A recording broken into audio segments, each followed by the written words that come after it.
Hi friends, first of all అందరికీ happy Shivaratri. మా అమ్మ ఆ రోజు చెట్టు మీద టెంకాయ తీసుకొచ్చింది అన్నమాట, దేవునికి ఇద్దాము అని. నాకు ఒక ఆలోచన వచ్చింది. అందరూ పెళ్ళికూతురు పెళ్ళికొడుక్కి ట్రెండింగ్గా నేమ్స్ రాసిస్తున్నారు కదా టెంకాయ మీద. నాకు కూడా ఆలోచన వచ్చి దాని మీద శివ పార్వతుల కళ్యాణం అని రాసి పూజారికి ఇచ్చానమాట. ఆ పూజారి వచ్చేసి నా టెంకాయే బెటర్ తెలుసా, దేవుని దగ్గర తాలిబొట్టు పెట్టి అందరికీ ఆశీర్వాదం కూడా ఇచ్చారు. అప్పుడు అనిపించింది హౌ ఐఎమ్ లక్కీ. నాకు అసలు చేయాలని ఆలోచన కూడా లేదు, అప్పటికప్పుడు అనిపించింది, అప్పటికప్పుడు చేసా. ఇంకా అప్పుడు కరెంట్ కూడా ఉండలేదు మా ఇంట్లో తెలుసా. కరెంట్ లేకపోయినా కూడా చేసి ఇచ్చాను నేను. మార్నింగ్ మా శివాలయంలో శివపార్వతి కళ్యాణం చేస్తారనమాట. అరౌండ్ ఒక 10:30 ఆర్ 11కి. అండ్ కళ్యాణం జరిగేటప్పుడు పూజలో కూర్చునే వాళ్ళు కూర్చోవచ్చు. మా అమ్మ ఎవ్రీ ఇయర్ కూర్చుంటుంది అనమాట. ఇయర్ కూడా కూర్చొనింది. కూర్చొనే వాళ్ళు మనం డబ్బులు రాపిచ్చి కూర్చోవాలి.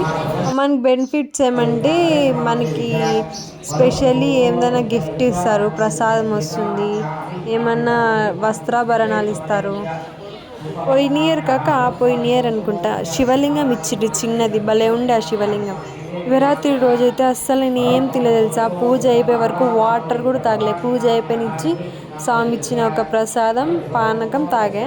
ఇంకా అస్సలు ఏం ముట్టలే. ఇంకా నైట్ కూడా అంతే, ప్రసాదం పానకం తిన్నా. ఇంకా పొద్దున్న లేచి ఇంకా అప్పుడు తిన్నా అంతే. అప్పుడు వరకు అస్సలు ఏమీ తినలేను నేను. దేవుడి దగ్గర పెట్టే పూలు మనకి ఇస్తారు, అలా మొక్కుకోవాలి, మంచిగా అండ్ ఇక చూద్దామా శివపార్వతుల కళ్యాణం. వచ్చేయండి. శివాలయంలో శివ కళ్యాణం జరిగేటప్పుడు పూజలో కూర్చుంటే వాళ్ళు అనుకున్న కోరికలు నెరవేరుతాయి తెలుసా. మీకు కూడా ఏమైనా కోరికలు ఉంటే ఈసారి శివరాత్రికి మా ఊరు వచ్చేయండి.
స్వామివారి మాంగళ్యము అందరూ అక్కడి నుండి నమస్కారం చేసుకోండి. ఓం మాంగళ్యం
బీగం వేసినారు